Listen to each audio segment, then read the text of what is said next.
लिप्त नहीं होना चाहिए। भोग भोगो लेकिन उसमें फंसो नहीं।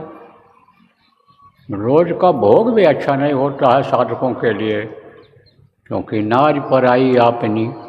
कबीर साहब ने कहने में कुछ संकोच नहीं किया। जितने भी महात्मा महापुरुष आए किसी ने संकोच नहीं किया।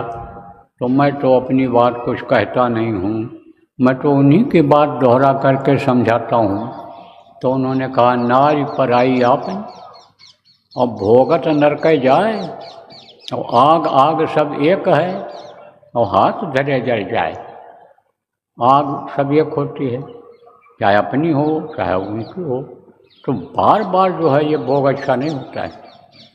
अब बच्चियों के लिए मैं कहूँगा, बच्चियों अब इस वक्त पर आप ये समझो कि पुरुष और औरत में ज़्यादा अंतर नहीं रह गया। पहले औरतें घर में रहती थीं, अब ये घर से बाहर निकलने लग गईं। तो पर्दे में जब ये रहती थीं तो इनके सामने कोई इस तरह का पर्दा नहीं था जिसकी तरफ ये आकर्षित हो पाएँ। और ये नियम के अंतर्गत बंधी हुई थी कि एक है धर्म एक बर्तने माँ, और काई वचन मन पद पद प्रेमा।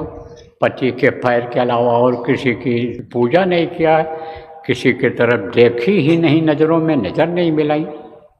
कितना कोशिश किया उसने, किसने किया? रावण ने कहा एक बार विलोक में मोरा। किससे कहता था? सीता का अपहरण जब करके ले गया और अशोक वाटिका में रख दिया तो ज़बरदस्ती नहीं करता था। ज़बरदस्ती करता जला देती, इतना पावर था उनमें, शक्ति थी। तो आप ये समझो उनको मना करके उनके साथ रहना चाहता था तो समझाता था, कहता था एक बार विलोक में, एक बार मेरी नज़र में नज़र मिला दो, एक बार मेरी तरफ देख लो प्यार भरे नज़रों से। तो बात तो करती थी वो, लेकिन तिनधर ओट कहत बैदे ही।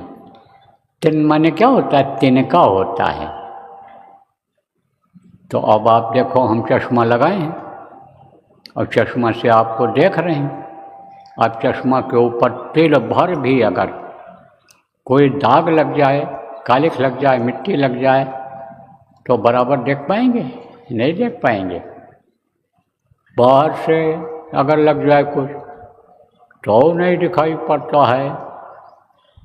तो अब आप ये समझ लो कि ओट हो गया कि नहीं हो गया। तो अब ये जब से बाहर निकलने लगी, जब से बच्चियां लड़कियां बाहर निकलने लग गईं, इनके लिए भी खतरा बहुत पैदा हो गया। कितनी भी साधक हों, लेकिन अगर इनका मन कहीं लग गया किसी पुरुष में